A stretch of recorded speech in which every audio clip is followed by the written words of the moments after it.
Un libro instante. Un podcast de Espazo Aberto. Be Water, de Antía Yáñez. Ademais, hoxe temos o placer de contar coa súa colaboración. Nacer muller era unha penalización. Aquel globo transparente converterase na quinta extremidade dos seres humanos. Todos os habitantes da colmea, excepto a raíña, tiñan o seu. Yolanda é unha rapaza adolescente que vive xunto á súa filla na colmea, acompañada por Fabián. Teñen os dous a mesma idade. Este vendía o seu corpo a cambio de auga extra. Ademais de iso, axudaba a Yolanda coa súa filla. No día da auga, Yolanda e Fabián, como era costume cando eran pequenos, foron aos túneles que a súa avó lles ensinou. A diferencia foi que cando chegaron non esperaban encontrar un cadáver, o cal a partir dese momento cambiaría a súa vida. Cando por fin acordou, observou a mancha vermella que se estendía desde os baixos do camisón ata a cama. Había case un ano que a Yolanda non lle viña a regra. Mirou o berce aos pés da cama. Unha das poucas cousas boas que tivera que dar embarazada con 16 anos, esquecer a menstruación.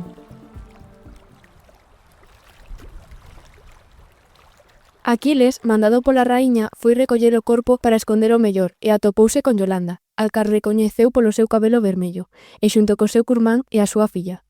Yolanda intenta escapar. Nese instante, Aquiles reparou na nena e recordou que el pasara unha noite con Yolanda. Entón, pensou que a filla sería a súa, cousa que ao final foi realidade. Días máis tarde, Aquiles e Yolanda atoparonse nun bar. Nese momento, eles estaban un pouco perxudicados e acabaron pasando outra noite xuntos. Ao día seguinte, Aquiles foi onde a raíña, que quería velo, e el escuitou algo que non debería. Descubrírase que fora había máis auga, suficiente para vivir todos fora da colmea. Pero a raíña non quería contalo, para non perder o poder. Entón, Aquiles decidiu contarlle a Yolanda, e deixar que estes escapasen para darlle unha mellor vida, tanto a ela como a súa filla. Tras uns días de expedición polos túneles, atoparon a saída, e o que pasa a continuación saberémolo na segunda parte de Be Water. Antía Yáñez naceu en Burela, no ano 1991. Ela estudiou Enxeñería de Camiños, Cables e Portos, aínda que nunca exerceu como enxeñera, senón que se adica á escritura e á ensinanza. Eu sempre me gustou moito ler, sempre levaba o libro a todos lados, ao baño, a comer, cando viaxaba en coches con meus pais, sempre iba co libro pegado. Entón, pois, fun estudar a carreira, que a priori pois non ten nada que ver coa literatura, eu son enxeñeira de camiños, porque tamén me gustan moitas matemáticas. De feito, sempre lembro que eu en cuarto da ESO non sabía por que bacharelato decidirme, porque me gustaba ler, pero tamén me gustaban as mates. Bueno, estaba aí un pouco a presión de, con lo lista que es esta chica, como non hace unha de ciencias, non?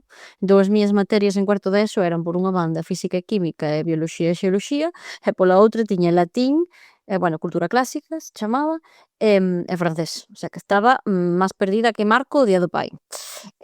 O día da nai, perdón. Ai, Dios mío, que xa son horas intempestivas estas da noite.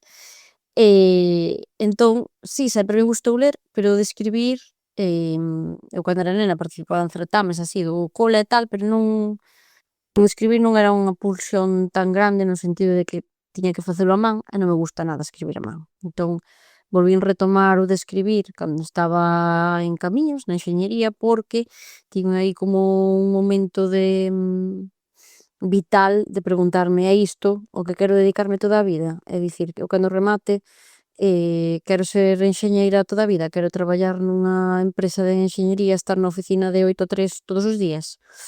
Entón, empecé a participar en certames literarios que buscaba eu por Google, tamén me servían para desconectar un pouco dos números e da enxeñería. Entón, cando rematei e presentei o proxecto, dixen, bueno, ahora que fago? Busco traballo disto ou que fago? E dixen, xa gañara bastantes premios de relatos, así que iba enviando eu, entón dixen, bueno, pois vou probar a escribir unha novela, a ver que pasa, a ver que sae. Entón, o que pasou foi que me publicaron e foi ben, animoume a escribir a segunda, que gañou un premio, foi Senlleiras, que me deu así como moita publicidade. Entón, escribín a terceira, que foi un álbum ilustrado que tamén gañou un premio. Entón, fun así, probando, e cando me din conta, pois, era escritora, pero foi por probar cousas que realmente me gustasen. Quixen ser escritora de nena? Sí, pero porque de nena, pois cada día quería ser unha cousa diferente. Quería ser astronauta, quería ser escritora, actriz, cantante, entón aí está un pouco a miña personalidade indecisa. Cada mañá, as autoridades da Colmea entregaban aos obreiros do seu sector as cantidades correspondentes de auga como paga polo traballo do día anterior, antes de iniciar a nova xornada laboral. Os acuestáticos podían conter tanto líquido como o dono fose quen de aforrar.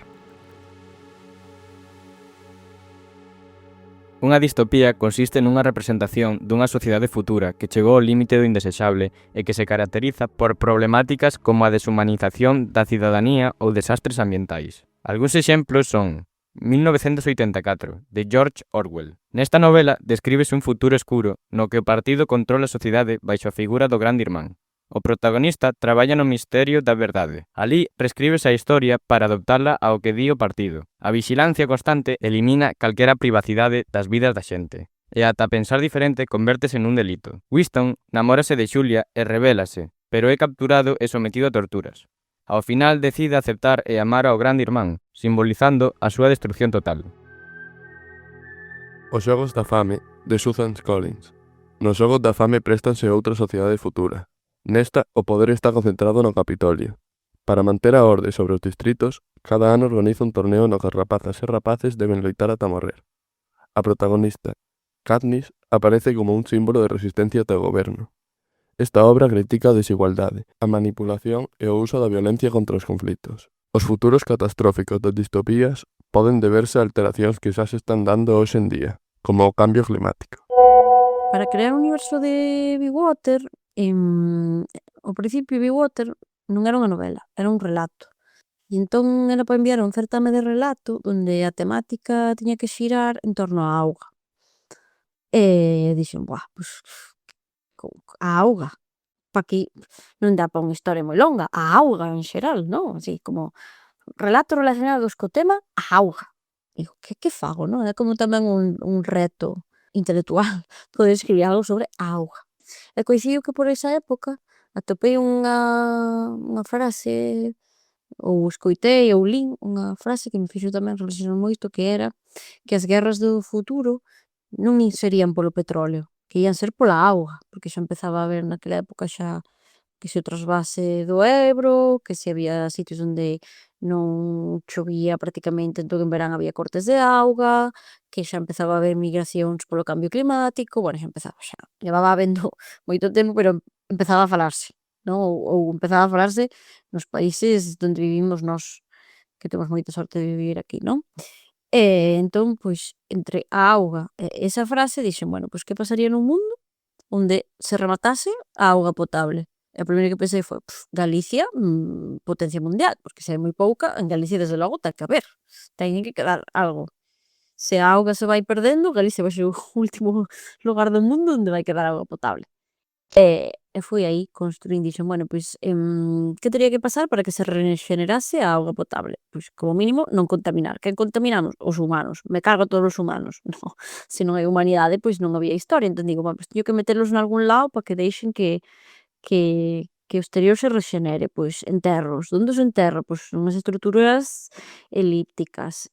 Como vai ser a sociedade nesas estruturas? Pois a vida é moi dura, pois a esperanza de vida baixa, fun así construindo a partir de facerme preguntas a mí mesma de como sería o futuro se pasase isto.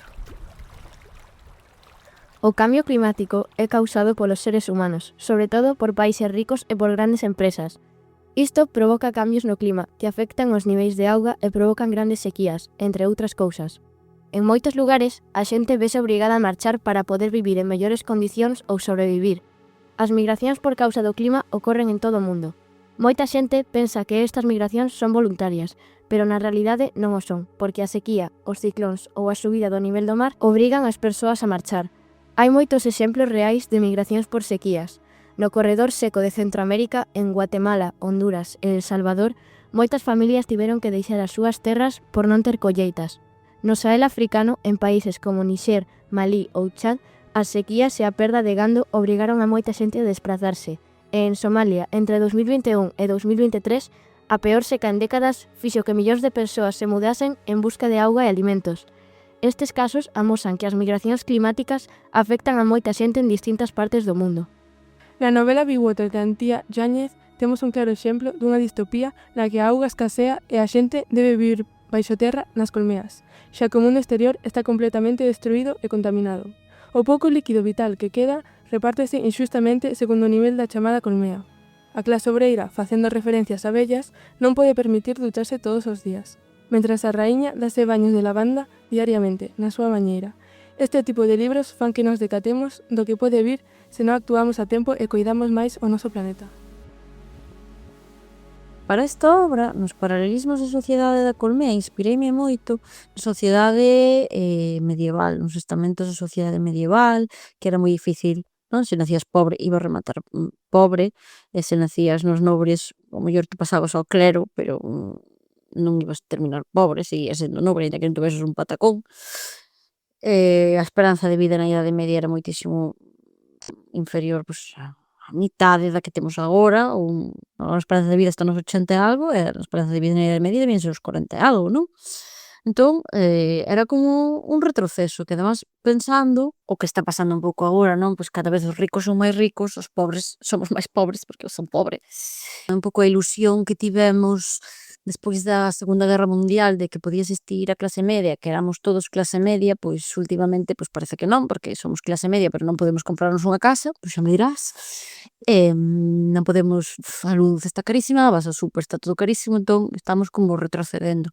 E ao final a conformación da sociedade, pensando en como era na Idade Media, que foi a que eu puxen no Big Water, pois desgraciadamente parece que poquito a poquito, pasito a pasito, un grao de area e outro grao de area que nos encamiñamos cara aí. Entón, bueno, tamén están as ansias de poder, non? A xente sen escrúpulos que polo poder é capaz de facer o que sea, ao soballar a quen sexa, iso está aquí, estivo na Idade Media e eu creo que vai seguir estando, pois porque non direi que é a natureza humana, pero si é parte de algunha natureza de algúns seres humanos. Non todos os seres humanos queremos o poder polo poder, pero si moitos están dispostos a facer calquera cousa por conseguilo. Detivo o puño no aire e escoitou atento. Estás seguro? Completamente, maxestade. A auga da superficie resonerouse moito máis rápido do agardado. Son poucas as masas que aínda non están por completo. Aquí ao lado, por exemplo, hai xa un lago con auga totalmente potable e que non está conectada cos mananciais cuxos dereitos o voso pai adquiriu a perpetuidade. Non fai falla que lle diga o que iso significa, que a auga dese lago non é de ninguén. Cando escribo, todos os protas teñen algo de min, incluso a raíña. A raíña ten a miña mala hostia, que lóxicamente como eu vivo en sociedade, sei que hai cousas que non son nin lícitas nin morais, moito menos legais, lóxicamente, pero sí que, pois, cando eu quería poñela déspota ou tratando mal aos súbditos, pois sí que pensaba, por exemplo, en momentos nos que eu estou moi cabreada ou teño moita carraxe contida, non? Entonces pensaba, bueno, pois, se eu en vez de intentar tranquilizarme para non soltar 4 burradas a unha persoa, estivese na cúspide do poder e pudese facer o que me dese a gana coa xente, que faría, non? Ou como sería que non me importase non ter empatía con esas persoas, que se non me importase facerlle dano á xente? Como sería isto, non? Entón, pois, por exemplo, esas escenas imaginabas así da raíña, non? Ou Aquiles, non? Pois Aquiles, esas incertezas con respecto ao amor, con respecto ao sexo, creo que son incertezas que na adolescencia tivemos todos e tivemos todas, entón, pois, todos os personaxes ao final, pois, teñen un pouquiño do autor. Un libro instante. Espazo aberto. O fío que nos une a través da palabra. Para máis programas de Espazo Aberto, visita as nosas redes.